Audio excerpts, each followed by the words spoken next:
Hi, welcome back to my channel. It's me. Today, I'm going to show you how to make the most delicious burn-away cake ever. Now, this is an old family recipe. It was given to me by my mom. And it has been a staple at every single family gathering for the last 30 years. Now, you might be wondering what in the world is a burn-away cake? Well, it's not actually called a burn-away cake. Now, I always like to do a little jiggle test to make sure that the batter is evened out in the pan. To make the sauce, we're going to add 1 cup of granulated sugar to a medium saucepan over medium heat. Once the cake is finished baking, we're going to remove it from the oven. And it is honestly even better the next day because it allows the flavors to kind of meld together. It's really hard to find recipes like this because it doesn't use a lot of sugar, but it still tastes amazing. And this cake really hits the spot if you're in the mood for something rich, decadent, and delicious. It is also really important that you use a high-quality vanilla extract because it really adds a lot of flavor to this recipe. There is just nothing better than going to an orchard with your family and friends and picking out the perfect apples. If you haven't already, I would love it if you could subscribe to the channel. Thank you guys so much for watching. I'll see you next time. Bye. Or if you're feeling really adventurous, you could even go to a pumpkin patch and pick out your own jack-o'-lantern. Fall is also the perfect time to bust out those sweaters and boots and take a walk through a park. And as the leaves are changing color, there is just something about the crisp air and the smell of fallen leaves that just makes me feel so nostalgic and thankful. I know that I'm lucky enough to live in New England, which is known for its beautiful fall foliage. But no matter where you live, there's something about this season that just makes me feel so incredibly grateful. I just love watching the colors change outside and seeing all of the pumpkins and gourds and apples and other seasonal decorations pop up everywhere.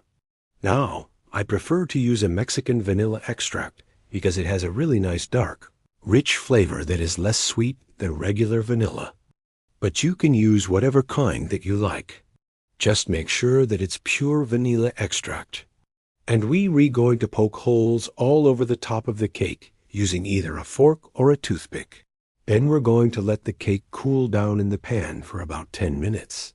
After that, we're going to invert the cake onto a wire rack. And while the cake is still warm, we're going to pour our sauce evenly over the top of the cake and allow the cake to cool completely before serving. Now, we just want to lightly toast that sugar for a couple of minutes until it starts getting a little bit brown and caramelized. Once it's almost burnt, we're going to add 1/2 cup of butter, 1/2 cup of heavy cream, and 1/2 teaspoon of vanilla extract. Then we just want to bring that to a boil and continue to whisk it constantly until the butter has completely melted and everything is smooth and combined. And then we're going to bake this cake at 350 degrees for about 40 minutes, or until a wooden toothpick inserted into the center comes out clean.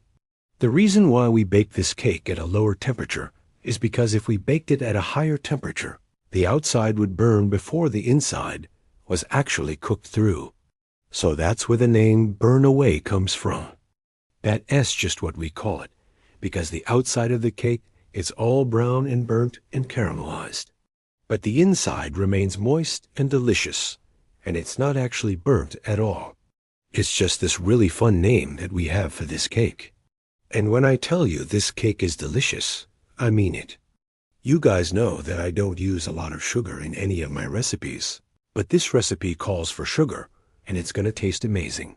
So we're going to start off with our dry ingredients. We have 2 cups of all-purpose flour, 1 teaspoon of baking soda, 1 teaspoon of salt, and 1/2 teaspoon of ground cloves. Now, I know that sounds like a lot of cloves, but you really can't taste them in the actual cake. They just add a really nice depth of flavor. And then we're going to cream together 1 cup of butter and 1 3/4 cups of sugar. Once that's nice and creamy, we're going to add 3 large eggs one at a time. Then we're going to add about 1 teaspoon of vanilla extract, or you could even use more if you want. After that, We're going to slowly add our dry ingredients while continuously mixing on low speed. We want to mix that until everything is just combined. Now, the reason why this cake is so unique and has such an incredible texture is because after this, we gonna add 1 cup of boiling water to our batter, and then we mix it up.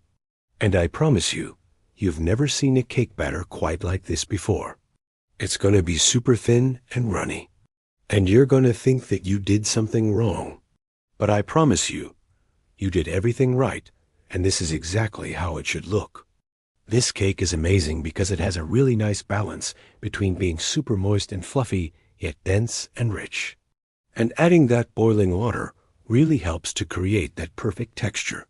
So now we just need to pour our batter into a greased and floured 9 by 13-inch baking pan.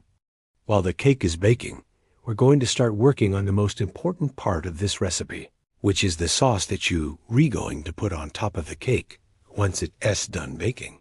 Once it's done boiling, we're going to remove it from the heat, and we're going to set it to the side to cool slightly. This cake does keep really well at room temperature for up to 3 days. I really hope that you guys enjoy this recipe, because again, it is one of my favorite cakes of all time. So now I want to hear from you guys. What is your favorite fall activity? Mine is definitely apple picking. If you enjoyed today's video, please hit that thumbs up button.